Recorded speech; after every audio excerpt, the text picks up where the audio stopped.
ನೀನು ಯಾವುದ್ರ ಬಗ್ಗೆನೂ ತಲೆ ಕೆಡಿಸ್ಕೊಳ್ಬೇಡ. ಆರಾಮಾಗಿ ಮದುವೆಗೆ ರೆಡಿ ಆಗು. ಮಿಕ್ಕಿದೆಲ್ಲ ಜವಾಬ್ದಾರಿನೂ ಇರುತ್ತದೆ. ನೀನು ಆರಾಮಾಗಿರು.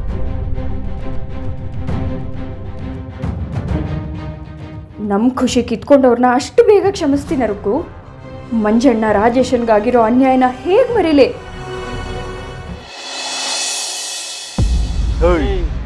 ನನ್ನ ಮಾಗಡಿಲಿ ಕುಡ್ಕೊಂಡು ಗಾಡಿ ಏನ ಹಿಂಗ್ ಮಾತಾಡ್ತಾನೆ ಇವನು? ಏಯ್, ಯಾವ್ದು ಆಟೋ ಬರ್ತೈತಿ ಕಣಲ್ಲಿ.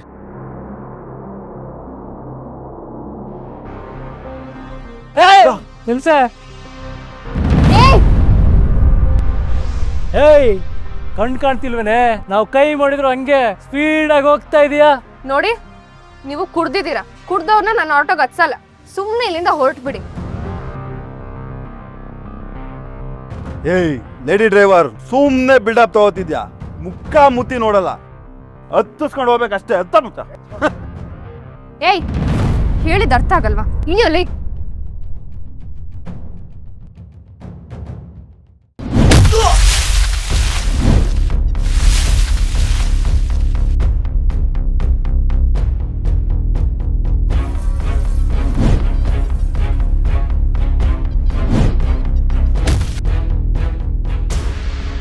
ಮಧ್ಯರಾತ್ರಿ ಕೆಲಸ ಮುಗಿಸಿ ಮನೆಗೆ ಹೋಗ್ತಿರೋ ಹೆಣ್ಮಕ್ಳನ್ನ ಅಡ್ಡ ಹಾಕಿ ರೇಗ್ಸೋದು ಗಂಡಸ್ತಾನೆ ಏನ್ರೋ?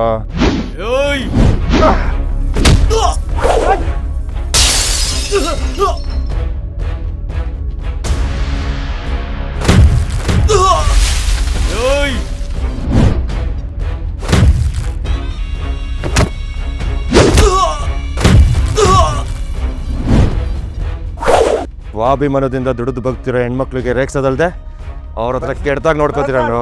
ಸರ್ ಬೇಡ.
ಅಣ್ಣ, ಅತ್ಗೆ ಇವತ್ತು ಬದುಕಿದಿದ್ರೆ ಇಂಥ ನಿರ್ಧಾರ ತಗೊಳ್ಳೋದಕ್ಕೆ ಬಿಡ್ತಾನೆ ಇರಲಿಲ್ಲ. ಕಡೆ ಸಲ ಹೇಳ್ತಿದ್ದೀನಿ, ನಮ್ಮಿಂದಲೇ ಇಬ್ಬರನ್ನ ಬಲಿ ತಗೊಂಡಿರೋ ಕುಟುಂಬದ ಜೊತೆ ಸಂಬಂಧ ಬೆಳೆಸೋದಕ್ಕೆ ಹೋದ್ರೆ ಮುಂದೆ ನಮಗೆ ತುಂಬ ಕಷ್ಟ ಆಗುತ್ತಣ್ಣ. ನಾವು ನೋಡೋ ದೃಷ್ಟಿ ಸುಂದರವಾಗಿರಬೇಕು ಯಶೋಧ, ಆಗ ಜಗತ್ತು ಸುಂದರವಾಗಿರುತ್ತೆ. ನಿನ್ನ ತಲೆ ಒಳಗಡೆ ಬರೀ ಕೆಟ್ಟು ತುಂಬಿಕೊಂಡಿದ್ಯಾ, ಹಾಗಾಗಿ ಅವರೆಲ್ಲ ಕೆಟ್ಟವ್ರು ಹಾಗೆ ಕಾಣ್ತಿದ್ದಾರೆ. ನಿನ್ನ ಪ್ರಕಾರ ಅವರಿಂದ ಏನು ಕಷ್ಟ ಆಗುತ್ತೆ ನಮಗೆ?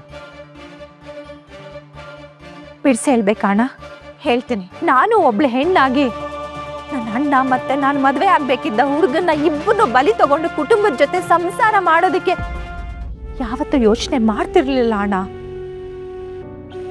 ಅದೊಂದು ವೇಳೆ ಮಾಡಿದ್ರೆ ಅದರ ಹಿಂದೆ ಏನೋ ಒಂದು ಸಂಚಿರುತ್ತೆ ಅಥವಾ ಅವ್ರು ಕೇಡ್ ಬಯಸ್ತಾ ಇದ್ದಾರೆ ಅಂತ ಅರ್ಥ. ಅಂದರೆ ನಿನ್ನ ಪ್ರಕಾರ ಆ ಹುಡುಗಿ ಮದುವೆ ಮಾಡ್ಕೊಂಡು ಈ ಮನೆಗೆ ಬಂದರೆ ನಮ್ಗೆಲ್ಲರಿಗೂ ತೊಂದರೆ ಕೊಡ್ತಾಳೆ ಅಂತನಾ? ಹೌದಣ್ಣ, ಖಂಡಿತ ಅವ್ರ ಉದ್ದೇಶ ಅದೇ ಇರುತ್ತೆ. ನಿನಗೆ ಭಯ ತುಂಬ್ಕೊಂಡ್ಬಿಟ್ಟಿದೆ ಯಶು. ಆ ಕುಟುಂಬದಿಂದ ನಮ್ಮ ಕುಟುಂಬಕ್ಕೆ ಏನು ಅನಾಹುತ ಆಗುತ್ತೋ ಅನ್ನೋ ಭಯನ ಮನಸ್ಸಲ್ಲಿ ಇಟ್ಕೊಂಡು ಕೈಯಲ್ಲಿ ಕುಂಕುಮ ನೋಡಿದ್ರು ಅದು ರಕ್ತದ ಹಾಗೆ ಕಾಣುತ್ತೆ. ಜೊತೆಲಿ ಅನುಮಾನ. ಈ ಅನುಮಾನ ಅನ್ನೋದು ಕೆಟ್ಟ ರೋಗ. ಜಗತ್ತಿನ ಯಾವ ವಿಜ್ಞಾನಿನೂ ಇದುವರೆಗೂ ಈ ರೋಗಕ್ಕೆ ಔಷಧಿನೇ ಕಂಡುಹಿಡಿದಿಲ್ಲಮ್ಮ. ಆಯ್ತಣ್ಣ, ಆಯ್ತು, ನನಗೆ ಅನುಮಾನನೇ. ಆದ್ರೆ ಅದಕ್ಕಿಂತ ದೊಡ್ಡ ರೋಗ ಯಾವ್ದು ಗೊತ್ತಾ? ನಿನ್ನ ಅಂಧ ಭಕ್ತಿ. ಕಣ್ಣು ಕಾಣಿಸ್ದೇ ಇರೋ ಕುರುಡ್ರಿಗೆ ನೆಲದ ಮೇಲೆ ನಂಬಿಕೆ ಇರೋ ಹಾಗೆ ನಿನಗೆ ಅವ್ರ ಮೇಲೆ ಕುರುಡು ಪ್ರೀತಿ ಅಣ್ಣ.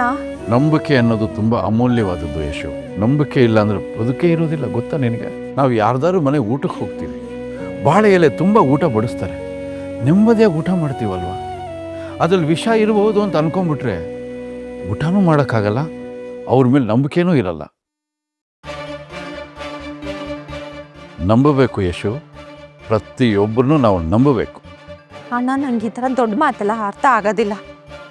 ನನ್ನ ಮಾತು ಕೇಳಣ್ಣ, ನಿನ್ನ ಕೈ ಮುಗಿದು ಕೇಳ್ಕೊಳ್ತೀನಿ. ಈ ಸಂಬಂಧ ಬೇಡ ಅಣ್ಣ, ಇಲ್ಲಿಗೆ ಬಿಟ್ಬಿಡು ಪ್ಲೀಸ್. ಅಣ್ಣ, ಬಾಲುಗೆ ಮಾತು ಕೊಟ್ಟಿದ್ದೀವಿ. ಮಾತು ತಪ್ಪಿದ್ರೆ ನಮ್ಮನೆ ಮರ್ಯಾದೆನೇ ಹೊರಟೋಗುತ್ತಣ್ಣ. ನಿನ್ನ ಮಾತು ಸರಿ ಇದೆ ಯಶೋಧ. ಈ ಮನೆಯ ಮಾನ ಗೌರವನ ಕಾಪಾಡಬೇಕಾದ ಕರ್ತವ್ಯ ಜವಾಬ್ದಾರಿ ನಿನಗೂ ಇದೆ, ನನಗೂ ಇದೆ. ನಿಜ, ನಾನು ಬಾಲುಗೆ ಮಾತು ಕೊಟ್ಟಿದ್ದೀನಿ, ಆದರೆ ಅಲ್ಲಿ ತಾಂಬೂಲ ಬದಲಾಯಿಸಿದ್ದೀನಿ. ಎರಡನ್ನೂ ತಕ್ಕಡಿಲಿ ಹಾಕಿ ಹೋಗಿದಾಗ ತಕ್ಕಡಿ ಆ ಕಡೆ ವಾಲ್ತಾ ಇದೆ. ಬಾಲು ನಮ್ಮಷ್ಟೇ ಶ್ರೀಮಂತ. ಅವನ ಮಗಳಿಗೆ ಒಂದು ಒಳ್ಳೆ ಕಡೆ ಸಂಬಂಧ ನೋಡು ಮದುವೆ ಮಾಡಿಸೋದು ಏನು ಶ್ರಮದ ಕೆಲಸ ಅಲ್ಲ. ಆದರೆ ಇವರು ಬಡವರು, 3 ಜನ ಹೆಣ್ಮಕ್ಳು, ದಿನನಿತ್ಯ ಕಣ್ಣೀರಲ್ಲಿ ಕೈ ತೊಳಿತಾ ಇದ್ದಾರೆ. ಆ 3 ಮಕ್ಕಳಿಗೆ ಮದುವೆ ಮಾಡಿಸೋದು ಎಷ್ಟು ಕಷ್ಟದ ಕೆಲಸ ಅಂತ ಗೊತ್ತಾ ಯಶೋಧ? ಇಂಥ ಸಂದರ್ಭದಲ್ಲಿ ಒಂದು ಹೆಣ್ಮಗುನ ನಮ್ಮನೆ ಸೊಸೆ ಆಗ್ತಂದ್ರೆ ಅವ್ರಿಗೂ ಭಾರ ಕಡಿಮೆ ಆಗುತ್ತೆ, ನಮಗೂ ಸ್ವಲ್ಪ ನೆಮ್ಮದಿ ಇರುತ್ತಲ್ವಾ? ನೀನು ಅದನ್ನು ಯೋಚನೆ ಮಾಡಬೇಕು. ಅಣ್ಣ, ಹೌದು ಅತ್ತೆ, ಕಲ್ಯಾಣಿಯಿಂದ ನಮಗೆ ಯಾವುದೇ ರೀತಿ ತೊಂದರೆ ಆಗಲ್ಲ. ನೀವು ಸುಮ್ಮನೆ ನಿಮ್ಮ ತಲೆ ಕೆಡ್ಸ್ಕೊತಾ ಇದ್ದೀರಾ, ಸುಮ್ಮನೆ ಯೋಚನೆ ಮಾಡ್ತಾ ಇದ್ದೀರಾ. ಬಾಯ್ ಮುಚ್ಚೋ ಅಣ್ಣ. ಬಾಯಿ ಬಾಣ ಇಲ್ಲಿ. ಅದಕ್ಕೆ ಮುಂದೆ ನಿಂತು ಪ್ರಮಾಣ ಮಾಡಿ ಹೇಳಿ, ಈ ಸಂಬಂಧನ ಕ್ಯಾನ್ಸಲ್ ಮಾಡ್ತೀನಿ ಅಂತ. ಅಣ್ಣ ಪ್ಲೀಸ್ ಹೇಳಣ್ಣ, ಈ ಸಂಬಂಧನ ಕ್ಯಾನ್ಸಲ್ ಮಾಡ್ತೀನಿ ಅಂತ ಪ್ರಮಾಣ ಮಾಡೋಣ. ಅಣ್ಣ ಪ್ಲೀಸ್ ಹೇಳಣ್ಣ.